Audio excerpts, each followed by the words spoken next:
अस्सलामुअलैकुम दोस्तों, मेरी तरफ से, सोच डिजिटल की तरफ से, क्राइम कास्ट की तरफ से और मेरी पूरी टीम की तरफ से आपको ईद मुबारक। इस टाइम पे हम देख सकते हैं कि ईरान में ईद के दिन भी इसराइल की बमबारी जा रही है, इसराइल की तरफ से हमले किए जा रहे हैं, लेकिन ईरान भी रिटेलिएट कर रहा है। आज की वीडियो में आप देखेंगे कि ईरान में जो ईरानी हैं वो किस तरह से ईद मना रहे हैं, ईरान के इस टाइम पर हालात क्या हैं, ईरान की जो टॉप लीडरशिप इस टाइम पर बच गई है वो अपने आप को कैसे प्रोटेक्ट कर रही है, अली लारिजानी को किस तरह से शहीद किया गया, ईरान के इंटेलिजेंस मिनिस्टर जो हैं उनको किस तरह से शहीद किया गया, ये तमाम सवालात के जवाब आज के पॉडकास्ट में आप जानेंगे जॉन हुसैन से, जो इस टाइम पे ईरान में मौजूद हैं, तेहरान से रिपोर्टिंग कर रहे हैं। इस पॉडकास्ट को एंड तक जरूर देखें और एक बार फिर से मेरी तरफ से आपको ईद मुबारक।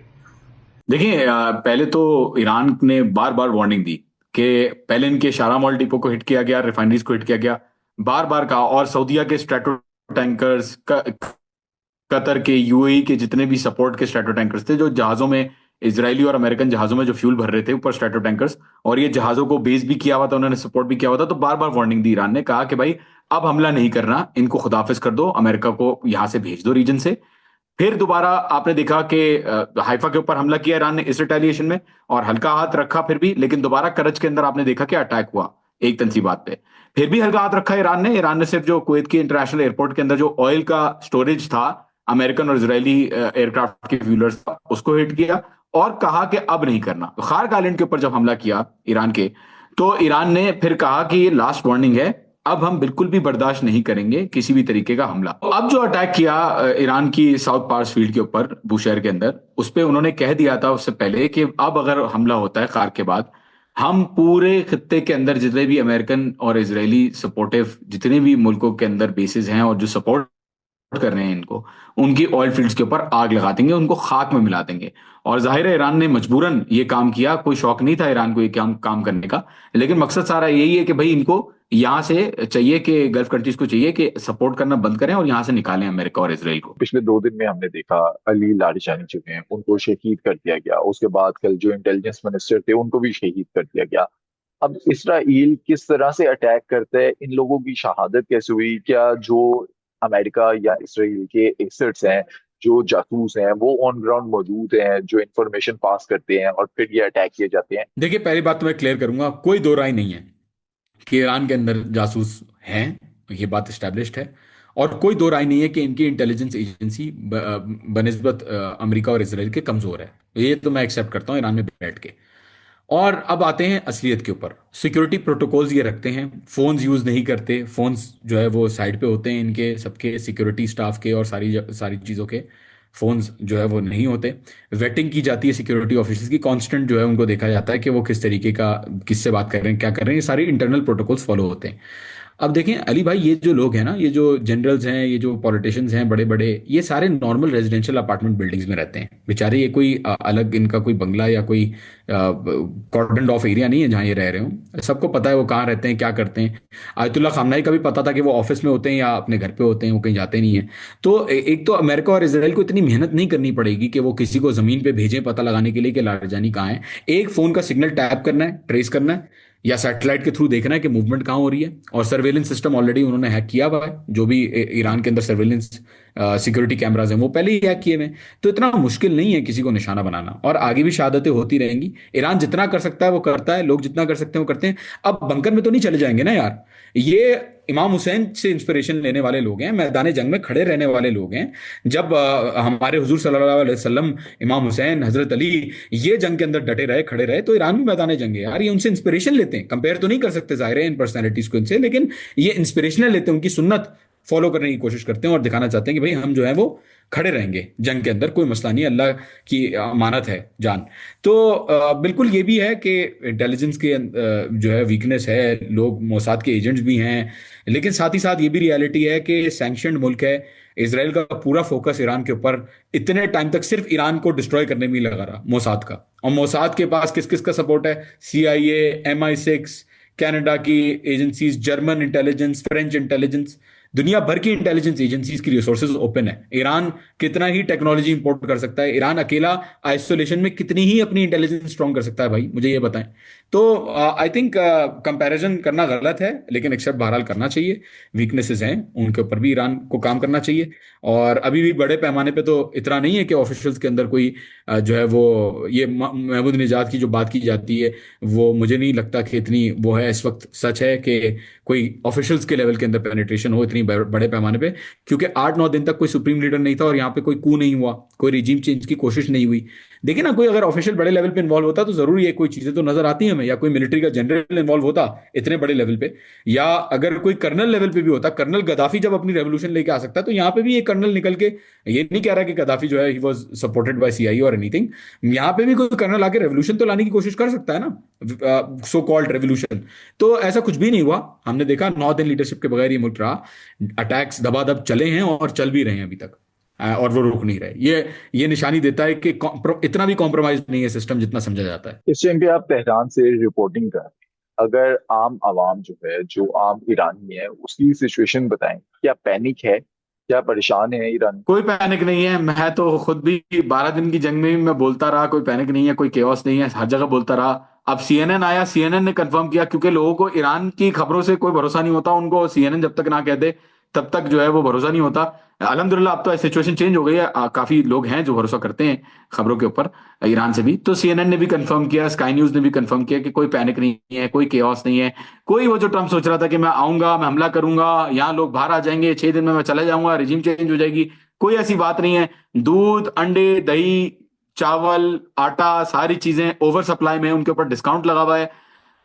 मामूलात के हिसाब से ऑफिस भी खुले हुए हैं, रेस्टोरेंट्स भी खुले हुए हैं, बैंक्स भी खुले हुए हैं। बावजूद ऑयल और गैस फैसिलिटीज के टारगेट के 1 रियाल भी गैस या फ्यूल महंगी नहीं हुई। 1 दिन की भी सप्लाई नहीं रुकी ऑयल और गैस की आम आवाम के अंदर। तो बिल्कुल नॉर्मली ईरानी आवाम चल रही है, और इनफैक्ट बढ़ गया है, क्योंकि लोग अब रातों को, आमतौर पर ये होता था कि 10 बजे ईरानी सो जाते थे, लेकिन अब हम देखते हैं कि 1 बजे तक, 2 बजे तक भी लोग रोडों पे जमा होते हैं, क्योंकि वो दिखा रहे होते हैं अपना इजहार सिस्टम के साथ। तो आई थिंक नॉर्मल है, और नॉर्मल से भी अच्छी, अब नॉर्मल से भी अच्छी तरफ जा रही है, क्योंकि लोगों का कॉन्फिडेंस ये है कि ईरान की जंग जीत रहा है। इस टाइम पर अगर बात करें इसराइल की, इसराइल पर डे कितने अटैक करता है और टारगेट्स क्या होते हैं इसराइल के? क्या जो शहरी आबादी है, जो सिविलियन इंफ्रास्ट्रक्चर है, उसको हिट कर रहे हैं? जी, अटैक्स का कोई डेफिनेटिव टैली तो नहीं रख रहे हम लोग, लेकिन ये है कि हाँ, सिविलियंस को भी टारगेट कर रहे हैं जो रेजिडेंशियल बिल्डिंग में। जाहिर है अगर कोई पुलिस वाला रहता है, अब इन्होंने स्ट्रेटेजी क्या की हुई है कि पुलिस वालों को और बसीजियों के चेक पॉइंट्स को हिट कर रहे हैं, ताकि लॉ एंड ऑर्डर की सिचुएशन यहाँ क्रिएट हो, केओस क्रिएट हो। क्योंकि अभी भी ट्रम्प का शायद ये ख्याल है कि अगर पुलिस खत्म हो जाएगी तो लोग बाहर आ जाएंगे और मारामारी शुरू कर देंगे, लेकिन ऐसा नहीं है। ऐसा कुछ भी नहीं हो रहा। जबकि एक एक पुलिस स्टेशन को चुन चुन के टारगेट किया, एक एक बिल्डिंग के अंदर रिलीजियस लीडर जो रह रहे थे उनको टारगेट किया, जो इनकलाबी लोग हैं उनके ऊपर डायरेक्ट टारगेटिंग हो रही है, रैलीज के ऊपर डायरेक्ट बॉम्बिंग भी की है एक एक दो जगह पे। और बेसिकली एक पैनिक और कियोस फैलाने की कोशिश की जा रही है। जहां तक बात करें नुकसान की, तो बिल्कुल नुकसान हुआ है बहुत। 30-40 हजार जो बिल्डिंग्स हैं वो उनको डैमेज हुआ है। 25 हजार से ज्यादा सिविलियन मुकामात, और सॉरी 25 हजार से ज्यादा रेजिडेंशियल यूनिट्स डैमेज या हुए हैं, और 20 हॉस्पिटल्स जो हैं वो ऐसा है कि बिल्कुल कंप्लीटली डिस्ट्रॉय के करीब आ गए हैं, और सिविलियंस की जानें भी बहुत सारी गई हैं। और जाहिर सी बात है, अब जवाब जो है वो भी आपके सामने जवाब में, क्योंकि ईरान तो 1.6 मिलियन स्क्वायर किलोमीटर का एरिया है, इतना इम्पैक्ट फील नहीं होता। इसराइल जो 22,000 किलोमीटर की टेरिटरी के ऊपर, फलस्तीनियों के ऊपर अपना कब्जा करके बैठा हुआ है, जो ऑक्यूपाइड टेरिटरी है, उसके अंदर दिन भर लगातार 200 के करीब लोग, उनकी अपनी हेल्थ मिनिस्ट्री कह रही है कि 200 के करीब लोग जो है वो हॉस्पिटल में आते हैं। अब वो बहरहाल वो जिंदा होते हैं या वो मर जाते हैं वो भी कुछ नहीं पता, ब्लैकआउट की वजह से कुछ भी नहीं मालूम। और वो मिलिट्री टैलीज तो दे ही नहीं रहे, इतनी सेंसरशिप है कि अपने दोस्त दोस्त ममालिक के मीडिया को, फ्रांस 24 को, बीबीसी को, सीएनएन को, सबको मना किया हुआ कवरेज करने से। और जहां थोड़ी बहुत कवरेज आती भी है तो सिलेक्टिव कवरेज आती है। जबकि यहाँ पे ईरान ने दुश्मन मीडिया को बुलाया हुआ है, ईरान ने, यहाँ उनका जो दुश्मन मीडिया है सीएनएन और सारी चीजें, वो तो क्लियरली पूरा दिन रिपोर्टिंग कर रहे हैं। हम भी यहाँ से रिपोर्टिंग कर रहे हैं आपको। और यहाँ पे तो बिल्कुल बॉम्बिंग्स हुई हैं, नुकसान भी हुआ है, लेकिन इतना बुरा हाल नहीं जितना दिखाया जाता है। और वहां पे इसराइल में अल्लाह जाने क्या हो रहा है क्या नहीं हो रहा, कोई खबरें जो है हमें नहीं आ रही। तो वक्त बताएगा कि कितना नुकसान है उनका। इस टाइम पे अमेरिका और इसराइल के ईरान के अंदर कौन कौन से टारगेट्स हैं जो आने वाले दिनों में जो लगता है कि इनको टारगेट किया जाएगा, जो इंपॉर्टेंट है? सब टारगेट पे हैं अली भाई, सब टारगेट पे हैं। और बिल्कुल टारगेट करने की कोशिश जरूर चल रही है, सब टारगेट पे हैं। बात सारी ये है कि कितना अब इनको भी समझ में आ रहा है कि भाई टारगेट करने से अवाम और ज्यादा मजबूत हो रही है, सिस्टम और ज्यादा मजबूत हो रहा है। आयतुल्ला खुमैनी का कॉल है कि भाई हमें शहीद करो, शहीद दो हमें, ताकि हमारा इनकलाब बढ़े। और ईरान इस्लाम के लिए उन्होंने कहा था कि हम ईरान को भी कुर्बान कर देंगे, पीछे नहीं हटेंगे। तो बिल्कुल यहाँ करेगा, और आगे भी शहादतें आप देखेंगे होती रहेंगी। लेकिन इससे सिस्टम नहीं रुकेगा। ईरान का लेयर्ड सिस्टम बहुत ज़बरदस्त है, इनकी रेवोल्यूशन आइडियोलॉजी जो है वो बहुत इंग्रेन्ड है पूरी लीडरशिप के स्ट्रक्चर के अंदर, और सोसाइटी के अंदर जो मैसेज है ना लोग, उनके अंदर पूरी इंग्रेन्ड है। भले अमेरिका जो भी प्रोपागेंडा करे कि रिजीम चेंज हो रहा है, यहाँ पे लोग प्रोटेस्ट के लिए बाहर आ गए हैं, ये सारी बातें तो हमें समझ में आ गई हैं, अब सबको समझ में आ गई कि वो जो ड्रामेबाजी इन्होंने की प्रोटेस्ट के नाम पे वो क्या थी। ईद आ चुकी है। ये ईरान की इसराइल अमेरिका की जंग जो है ये कितना अरसा और चल सकती है? देखिए, ईरानी वैसे भी ईद वगैरह के त्यौहार ज़्यादा नहीं मनाते, मैं आपको बिल्कुल सच बता रहा हूँ। पैसे जो फितरा है वो मानते हैं कि बस आपने गरीबों को डोनेशन दे दी, और ईद इसी मकसद के लिए, तो बस ज़्यादा नए नए वो करना, महंगे नए कपड़े चलें, अच्छी बात है, खरीदने चाहिए और पहनने चाहिए नए कपड़े। लेकिन जो लेविशनेस है या उसके अंदर शोबाजी है, वो यहाँ पे मैंने कभी भी नहीं देखी, मैं पर्सनली आपको बता रहा हूँ। और सारे त्योहारों में यही है। मुहर्रम भी यहाँ पे मुख्तलिफ तरीके से मनाया जाता है। मुहर्रम में यहाँ पे आपको कभी भी पाकिस्तान के अंदर जैसे हम लोग ट्रेडिशनली देखते हैं ना, वो बनी हुई होती हैं, चीज़ें होती हैं बहुत सारी, यहाँ कुछ भी नहीं होता ना। यहाँ पे कोई जंजीर का मातम होता है ना, यहाँ पे कोई शर्ट उतार के मातम कर रहा होता है। जेल है सीधा, बल्कि 2 साल की जेल है अगर ऐसा कोई खून बहाने वाली चीज़ करोगे तो बात सारी ये है कि ईरानी बड़ी आई थिंक समझदारी से अपने ट्रेडिशंस को फॉलो करते हैं। और यहाँ पे ईद आई डोंट थिंक इस दफ़ा ये लोग कोई सेलिब्रेशन बड़े पैमाने पे करेंगे, क्योंकि इतना बड़ा लॉस हुआ है। और जाहिर है जो फितरा है वो सब निकालेंगे, और मेरे ख्याल में खामोशी से ही चलेगा जो भी चलेगा, क्योंकि जंग के अंदर है मुल्क। अच्छा, हम देख रहे हैं कि 20 दिन से ये जंग चल रही है। इसराइल पर अटैक हो या जो गल्फ कंट्रीज हैं उन पर अटैक किए जा रहे हैं, मिसाइल दागे जा रहे हैं। तो ईरान के पास इस टाइम पर कितना स्टॉक पाइल मिसाइल का रह गया? ईरान इस जंग को कितने अरसे तक सस्टेन कर सकता है? अली भाई, स्टॉक पाइल की बात मैं पहले भी कर चुका हूं। मैं अगर बताऊं आपको जो फिगर्स मैंने सुने, तो आप भी हंसेंगे, आपकी ऑडियंस भी हंसेगी, कोई यकीन नहीं करेगा। लेकिन मेरी मालूमात के मुताबिक 2 लाख का स्टॉक पाइल है मिसिल्स और ड्रोन्स का ईरान के पास। बहरहाल देखे ना, ये 40 साल से इस जंग की तैयारी कर रहे हैं, जमा पे जमा किए जा रहे हैं। रशिया को तो बेची है इन्होंने मिसाइलें, $3 बिलियन की तो मिसिल्स और ड्रोन्स रशिया को बेचे इन्होंने। तो बहुत बड़ा जखीरा है, वो बताया नहीं जाता। मुझे भी यही जाहिर है, मैं तो अपनी स्पेकुलेशन लगा सकता हूँ, लेकिन वक्त बताएगा। कोई स्टॉक पाइल कम नहीं हुआ। आपने देखा 61st 62nd और 63rd वेव सबसे ज्यादा, अब सबसे ज्यादा क्वालिटी और क्वांटिटी दोनों में सबसे ज्यादा अटैक्स जो है वो किए हैं ईरान ने। तो ईरान बड़ा समझदार है, वो अपने पुराने स्टॉक पाइल अभी तक चला रहा है, नए स्टॉक पाइल तो अभी तक टच ही नहीं किए। यहाँ पे जो एयर स्पेस कमांडर है उसने कहा है कि अगर हम सारे टारगेट्स जो अचीवेबल टारगेट्स हैं, अगर वो भी अचीव कर लें इंटरसेप्टेंस के बाद और सारी चीजों के बाद, वो भी जो टारगेट कर सकते हैं वो भी अचीव कर लें, तो भी 10 साल से ज्यादा का स्टॉक हमारे पास बचेगा। तो आप सोचें कितना स्टॉक है ईरान ईरान के पास। इस टाइम पर हम देख रहे थे 2 दिन पहले की न्यूज थी कि एक स्वीडन जो जासूस था उसको सजाए मौत दे दी गई, जिसके बाद काफी एहतजाज भी हुआ। ऑन ग्राउंड इस टाइम पर जो जासूस पकड़े जा रहे हैं, एक तो वो किस किस कंट्री के हैं, और जो पकड़े जा रहे हैं उनके साथ क्या किया जा रहा है? क्या उनको सजाए मौत दी जाती है? बिल्कुल सजा मौत दी जा रही है। और मेरी मालूमात के मुताबिक डिफरेंट नेशनैलिटीज के हैं। कुछ यूरोपियन कंट्रीज हैं, पर्टिकुलरली जर्मनी, और कुछ ममालिक हैं जिनके लोगों को इन्होंने पकड़ा है। और स्टारलिंक डिवाइसेस उनसे पकड़ी, ऑरोस पकड़े, गन्स पकड़ी, उनके साथ मॉडर्न सर्वेलेंस इक्विपमेंट था जो कभी पहले नहीं देखा गया, तो उनको पकड़ा है। और फांसियां तो पहले से दी जा रही हैं। अली भाई, ये तो बोला जाता है, ट्रम्प कहता है मैंने फांसियां रुकवा दी, ऐसा कुछ भी नहीं है, पहले से ही फांसियां चल रही हैं। अच्छा, अगर हम बात करें स्ट्रेट ऑफ हॉर्मुज की, क्या इस टाइम पे जो एक बातें आ रही है इंटरनेशनल मीडिया पे, ये रिपोर्ट किया जाता है कि उसे ब्लॉक किया हुआ है, माइंस बिछा दिए हैं ईरान ने, असल में ऐसा है? या जो पाकिस्तान हो, इंडिया हो, या डिफरेंट कंट्रीज जिनकी शिपमेंट्स वहां से गुजरते हैं वो इस टाइम पे गुजर रहे हैं? देखें, कोई माइंस नहीं बिछाए हुए थे ईरान ने सिर्फ स्ट्रेट ऑफ हॉर्मुज को कंट्रोल किया हुआ है, बंद नहीं किया हुआ। और माइंस की बात शुरू से जो है वो गलत है। पाकिस्तान की शिपमेंट्स भी जा रही हैं, इंडिया की भी एक शिपमेंट गई। और जो जितने भी ममालिक हैं जो इंडिया जो सॉरी जो ईरान जो इसराइल और अमेरिका का साथ डायरेक्टली नहीं दे रहे अटैक्स में, उनकी शिपमेंट्स रोकी हुई हैं। इंडिया की भी 60 से ज़्यादा शिपमेंट जो है वो रोकी हुई हैं यहाँ पे, और अलाउ नहीं किया जा रहा उनको, क्योंकि डीना की जो कंट्रोवर्सी हुई, और लोग कह रहे हैं कि जी इंडिया ने इन्फॉर्मेशन दी। देखें, बड़ी कश्ती जब खड़ी हुई होती है ना समंदर में, तो अमेरिका के लिए मुश्किल नहीं होता ट्रैक करना। तो बिला वजह की ये बातें नहीं करनी चाहिए। इंडिया के ऊपर एक जर्रा बराबर भी हेजिटेट नहीं करेगा ईरान मिसाइल दागने से, अगर इंडिया इन्वॉल्व हो तो। तो बात सारी ये है कि इंडिया के साथ क्यों नाराजगी है, क्योंकि वो मोदी जो है वो नेतन्याहू की गोद में जाके बैठ गया फौरन से जैसी जंग हुई, और डिफेंस पैक्ट उसने बनाने की कोशिश की। बाद में जब ईरान ने कम्युनिकेशन चैनल्स ब्लॉक किए, जब यहाँ पे नजर आया कि ईरान जंग जीत रहा है, तो जयशंकर ने 3 दफा फोन किया, मोदी ने 3 दफा फोन किया, किसी ने नहीं उठाया। फिर मोदी ने फोन किया, फिर पेजिशकियान से बोला, गिड़गिड़ाया कि भाई प्लीज मैं इसराइल का साथ नहीं दे रहा, हमारा वादा है हम उनके साथ नहीं है, ना हम करेंगे कोई ऐसी स्ट्रेटेजिक अलायंस, आप बेफिक्र हो जाएं, हम आपके साथ हैं, एक तो हमारी कश्ती प्लीज छोड़ दें। ईरान ने कहा चलो कोई बात नहीं, वहां पे भी बेचारे मुसलमान और जितने भी मासूम मुसलमान, क्या जितने भी लोग हैं, कोई बात नहीं, चलो एक छोड़ देते हैं अगर डायरेक्टली साथ नहीं है तो। लेकिन बहरहाल इनकी जो बाकी शिपमेंट्स हैं वो भी होल्ड पे लगाई हुई हैं, उनको नहीं जाने दे रहे। तो बिल्कुल अमेरिका को तो ये कहते हैं कि आओ क्रॉस करो, अगर करना है बिस्मिल्लाह करो। जितना अमेरिका तो अपनी खुद की कश्तियों को सिक्योरिटी नहीं दे पा रहा, पहले बोला था कि हम डिस्ट्रॉयर भेजेंगे साथ साथ और हम जो है वो खुलवाएंगे। उनकी शर्मिंदगी का हाल ये, $1 ट्रिलियन साल के खर्च करने के बावजूद ये जो दो बड़े बड़े बेड़ी बेड़े लेके आए, उनमें से एक को ईरान ने हिट भी किया, वो कहाँ है पता नहीं, दूसरा जो है वो टॉयलेट चौक हो गया, वो दोबारा वापस जा रहा है। तो उसके अंदर आग भी लग गई अल्लाह के मोजज़े की तरफ से, क्योंकि जाहिर है कोई भरोसा थोड़ी करेगा कि ईरान ने कुछ किया उसके अंदर।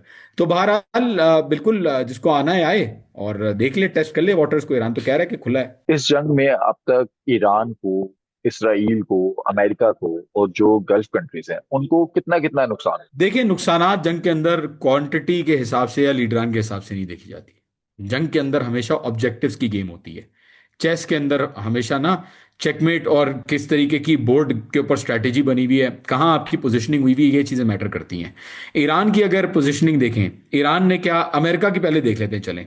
अमेरिका के क्या स्ट्रेटेजिक ऑब्जेक्टिव्स थे? रिजीम चेंज, राइट, नहीं हो पाया। लीडरान को टारगेट किया उस चक्कर में सब कुछ खत्म करने की कोशिश की, कुछ भी नहीं कर पाया। स्ट्रेट ऑफ हॉर्मोज और रीजन के ऊपर कंट्रोल, स्ट्रेटेजिक ऑब्जेक्टिव, कुछ भी नहीं हो पाया। रीजन के ऊपर कंट्रोल उल्टा जा रहा है। स्ट्रेट ऑफ हॉर्मोज जो है वो ईरान ने कंट्रोल किया हुआ, और अरब ममालिक जो दोस्त बरादर ममालिक जो सपोर्ट कर रहे हैं इतना ज्यादा अमेरिका को, मैंने शेयर किए, मैं प्रूफ बाय द वे अपने व्हाट्सएप चैनल पे भी लगाता रहता हूँ, यूट्यूब की वीडियोस पे भी मैं डालता रहता हूँ। उनका जो कंट्रोल जा रहा था अमेरिका, उसको भी ईरान ने बहुत जोरदार तरीके से जो है वो शिकस्त दी है। ईरान की अगर बात करें, ईरान क्या चाह रहा था इसमें? ईरान ये चाह रहा था कि हम जो है वो बदला लें, और बदला वो ले रहा है। ईरान ये चाह रहा था कि हम इसराइल को जो है वो रुलाएं। वो इसराइल और अमेरिका को रुला रहा है, अभी तक रुला रहा है। And as a dominant power Iran इस वक्त, ईरान की ये नहीं है कि फ्यूचर ईरान के साथ है, अभी प्रेजेंट में फ्रांस और इटली ईरान से परमिशन मांग रहे हैं कि भाई हम क्रॉस करें या ना करें स्ट्रेट ऑफ हॉर्मुज, प्लीज हमें परमिशन दे दें।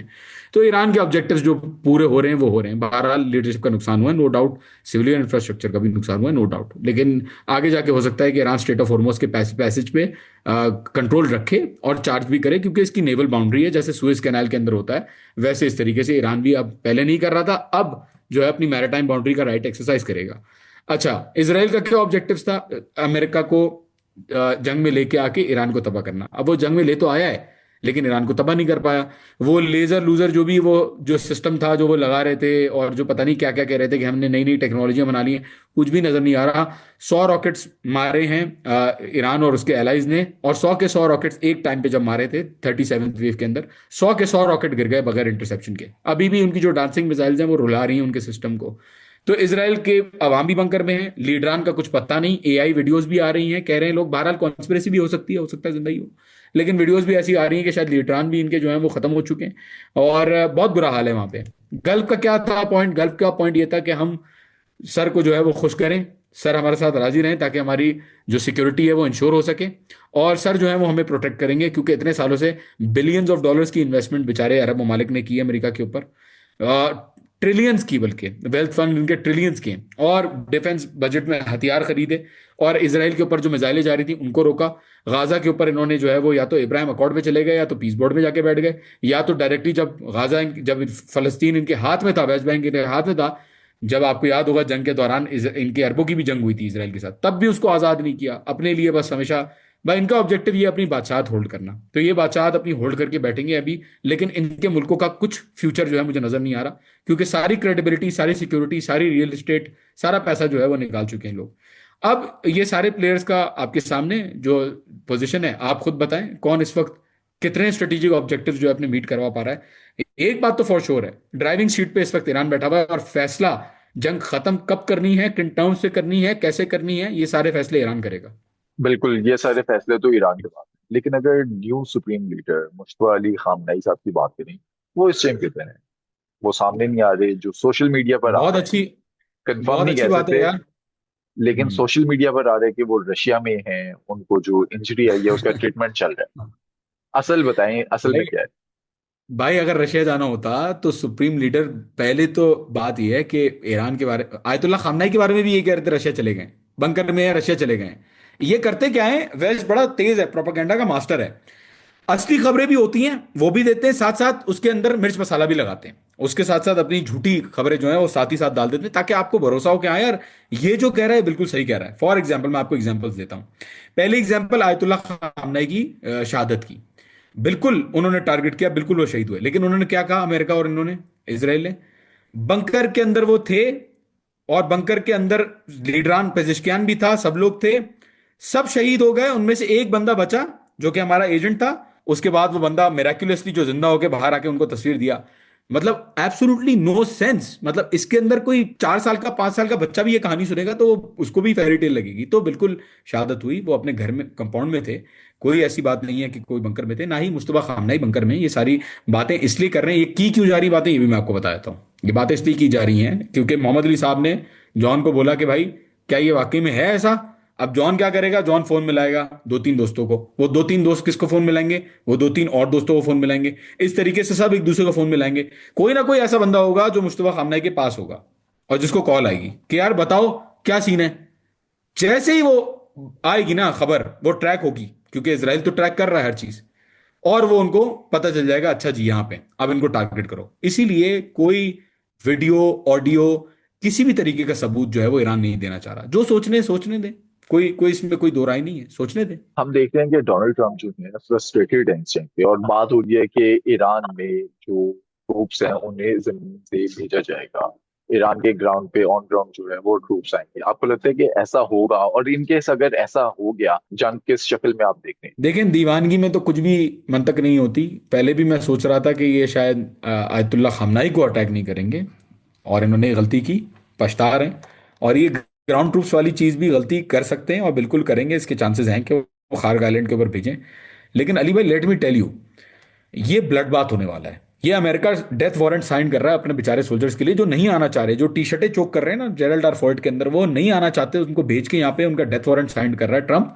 और इसराइल के चक्कर में अमेरिका के जब खून बहेगा फौजियों का, तो वहां पे जो सेंटिमेंट है अमेरिका के अंदर वो ऑलरेडी एक बॉइलिंग पॉइंट पे चल रहा है। देखें लेफ्ट और राइट, डेमोक्रेट्स और रिपब्लिकन दोनों में। डेमोक्रेट्स में आपका मैक्स ब्लूमेंथॉल आ गया और दूसरे लोग आ गए, एओसी आ गए और ये सारे लोग आ गए। रिपब्लिकन्स के अंदर आपके पास टकर कार्लसन, कैंडिस ओवेंस, निक फुएंटेस, ये सारे लोग आ गए। इसराइल फर्स्ट का जो एजेंडा अमेरिका का हमेशा से रहा है वो अब सामने खुल के आ रहा है अमेरिकन अवाम के अंदर। पहले डेमोक्रेट्स भी कंट्रोल थे एपैक लॉबी से, और रिपब्लिकन्स भी कंट्रोल थे। अब डेमोक्रेट्स का तो बिल्कुल ही चेंज हो गया है। वो जोरान ममदानी भी आप देखेंगे आया किस बात पे आया, क्योंकि उसने कहा I won't go to Israel, मैं इसराइल नहीं जाऊंगा। और अब ना सिर्फ डेमोक्रेट्स के अंदर ये शिफ्ट आ रहा है, बल्कि रिपब्लिकन्स के अंदर भी ये शिफ्ट आ रहा है कि वो चेक कर रहे हैं कि इसराइल का कहीं सपोर्टेड तो नहीं है। रीसेंट सर्वेज भी यही बताते हैं कि अमेरिका अवाम खुश नहीं है। अगर बॉडीज आती हैं इन द सिचुएशन जहां पे आइस के प्रोटेस्ट ऑलरेडी चल रहे हैं, फलस्तीन का इशू ऑलरेडी नाराज किया हुआ लोगों को, रिजीम चेंज ईरान में नहीं होगी, रिजीम चेंज अमेरिका में होगी, ये मुझे लग रहा है। अगर ऐसा चलता रहा और अगर लाशें आई तो। मेरा लास्ट सवाल आपसे, इस टाइम पे जी। ये जंग जो आप देख रहे हैं ईरान में रहते हुए, क्या गजा 2.0 ये प्लान तो नहीं इसराइल और अमेरिका का, ईरान का ये हाल करना जो गजा में किया गया? बिल्कुल सही कहा आपने। गाजा 2.0 तो नहीं, मैं तो कहूंगा कि ईरान को पूरी तरीके से खत्म करना है, ताकि गाजा के ऊपर कब्जा करने में कोई रिक्वायरमेंट ना हो, वेस्ट बैंक के ऊपर कब्जा करने में कोई रिक्वायरमेंट ना हो, हमास, हिजबुल्लाह, इनको कोई सपोर्ट ना मिले। और एजेंडा यही है कि इसराइल का जो ग्लोबल, जो ग्रेटर इसराइल प्रोजेक्ट है, उसको जो है वो इन एक्शन पुट किया जाए। क्योंकि कौन कौन खड़ा है, आप मुझे बताया ना, जो प्रैक्टिकली जो कर रहा है वो कौन कर रहा है किसी किसी सपोर्ट के लिए? यही एक ही मुल्क खड़ा हुआ है ना, लास्ट लाइन ऑफ डिफेंस है। तो ये अगर दीवार गिर जाती है तो बिल्कुल इसराइल के लिए क्लीन स्लेट होगा। और पाकिस्तान, अल्लाह अल्लाह करे कि पाकिस्तान हक के साथ खड़ा रहे, तो पाकिस्तान को भी अल्लाह ना करे कुर्बानियां देनी पड़ेंगी, लेकिन मुश्किल वक्त पाकिस्तान पे भी आ सकता है।